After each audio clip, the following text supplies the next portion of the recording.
Hi friends, ಎಲ್ಲರೂ ಹೇಗಿದ್ದೀರಾ? Welcome to Kavya Anil YouTube channel. ಇವತ್ತು ಟ್ರಾವೆಲಿಂಗ್ ಬ್ಲಾಗ್ ಮಾಡ್ತಾಯಿದ್ದೀನಿ. ಹಾಗೆ ಸ್ಪೆಷಲ್ ಆದಂಥ ತರಕಾರಿ ಉಪ್ಪಿಟ್ಟು ಮತ್ತು ಕೇಸರಿ ಬಾತ್ ರೆಸಿಪಿನೂ ಶೇರ್ ಮಾಡ್ತಾಯಿದ್ದೀನಿ ಇವತ್ತಿನ ವಿಡಿಯೋದಲ್ಲಿ.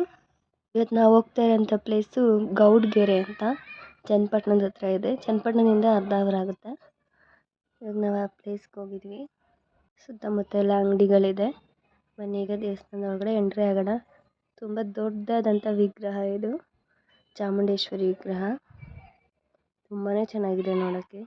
ಅದಾದಮೇಲೆ ದೇವಸ್ಥಾನದ ಒಳಗಡೆ ಎಂಟ್ರಿ ಆದ ತಕ್ಷಣ ಗಣೇಶನಿಗೆ ಒಂದು ನಮಸ್ಕಾರ ಮಾಡಿಕೊಂಡು, ಇಲಿರಾಯನಿಗೂ ನಮಸ್ಕಾರ ಮಾಡಿಕೊಂಡು ದರ್ಶನಕ್ಕೆ ಹೋಗ್ತಾ ಇದ್ದೀವಿ. ಇಲ್ಲಿನ ವಿಶೇಷ ಏನಂದರೆ ಕಾಯಿ ಕಟ್ಟೋದು ದೇವರಿಗೆ. ಈ ಥರ ಎಲ್ಲ ಭಕ್ತಾದಿಗಳು ಕಾಯಿ ಕಟ್ಟಿದ್ದಾರೆ ನೋಡಿ, ತೋರಿಸ್ತಾ ಇದ್ದೀನಿ ಈಗ. ನೆಕ್ಸ್ಟ್ ನಮಗೆ ಸಿಕ್ಕಿದೆ ಶಿವಪ್ಪ ಒಂದು ಕೈ ಮುಗ್ದು ರಶ್ದಲ್ಲಿ ಕ್ಯೂವಲ್ಲಿ ನಿಂತ್ಕೊಂಡು. ಇವತ್ತು ರಶ್ ಕಮ್ಮಿನೇ ಇತ್ತು. ಮಂಗಳವಾರ, ಭಾನುವಾರ, ಶುಕ್ರವಾರ ತುಂಬಾ ರಶ್ ಇರುತ್ತಂತೆ ಇಲ್ಲಿ. ನೋಡಿ ಕಾಯಿ ಯಾವ ರೀತಿ ಕಟ್ಟಿದ್ದಾರೆ. ಇಲ್ಲಿ ಬಸವಣ್ಣಂದು ವಿಗ್ರಹ ಮಾಡಿಕ್ಕಿದ್ದಾರೆ. ನ್ಯಾಚುರಲ್ ಬಸವಣ್ಣನ ಥರನೇ ಇದೆ.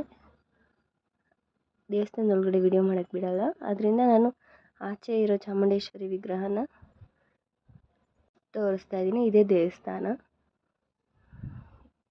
ಕಾಯಿ ದೇವಿಯ ಪಾದದ ಹತ್ರ ಹೋಗಿ ಆಶೀರ್ವಾದ ತಗೊಂಡು ಆಮೇಲೆ ಕೆಳಗಡೆ ಬಂದು 9 ರೌಂಡ್ ಪ್ರದಕ್ಷಿಣೆ ಹಾಕ್ಬಿಟ್ಟು ಕಾಯಿನ ಕಟ್ಟಬೇಕಾಗತ್ತೆ. ಒಂದು 5ರಿಂದ 9 ವಾರ ಕಾಯಿನ ಕಟ್ಟಬೇಕಾಗುತ್ತೆ. ಇವಾಗ ಆ ದೇವಿ ದರ್ಶನ ಮಾಡೋಕ್ಕೆ ಹೋಗುವಾಗ ದಶ ಅವತಾರಗಳು ಇದೆ ನೋಡಿ, ತೋರಿಸ್ತಾ ಇದ್ದೀನಿ ನಿಮಗೆ. ಈ ಕಡೆ ಸೈಡ್ ಅರ್ಧ ಇದೆ, ಮೆಟ್ಲಿಂದ ಇಳಿವಾಗ ಅರ್ಧ ದಶ ಅವತಾರ ಇದೆ. ವಿಷ್ಣುವಿನ ದಶ ಅವತಾರಗಳು.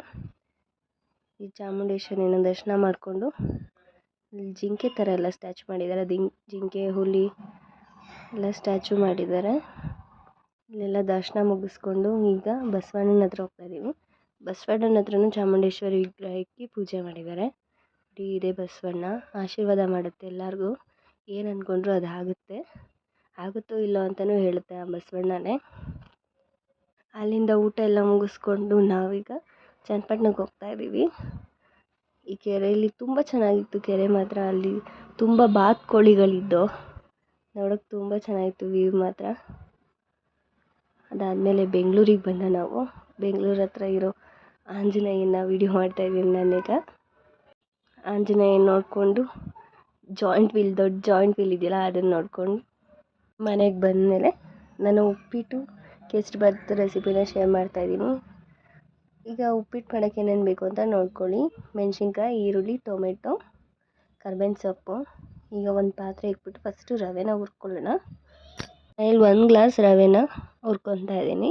ನೋಡಿ ಹೇಗೆ ಹುರ್ಕೋಬೇಕು ಅಂತ. ರವೆ ಚೆನ್ನಾಗಿ ಹುರ್ಕೊಂಡಷ್ಟು ಉಪ್ಪಿಟ್ಟು ಚೆನ್ನಾಗಿ ಬರುತ್ತೆ. ಅದರಿಂದ ರವೆ ಕೇರ್ಫುಲ್ಲಾಗಿ ಹುರ್ಕೊಬೇಕು. ನೋಡಿ ಈ ರೀತಿ ಆಗಬೇಕು ರವೆ ಹುರ್ಕೊಂಡ್ಮೇಲೆ. ಎಲ್ಲ ಚೆನ್ನಾಗಿ ಹುರಿದ್ಮೇಲೆ ಒಂದು ಪ್ಲೇಟಿಗೆ ಟ್ರಾನ್ಸ್ಫರ್ ಮಾಡ್ಕೊಳ್ಳೋಣ.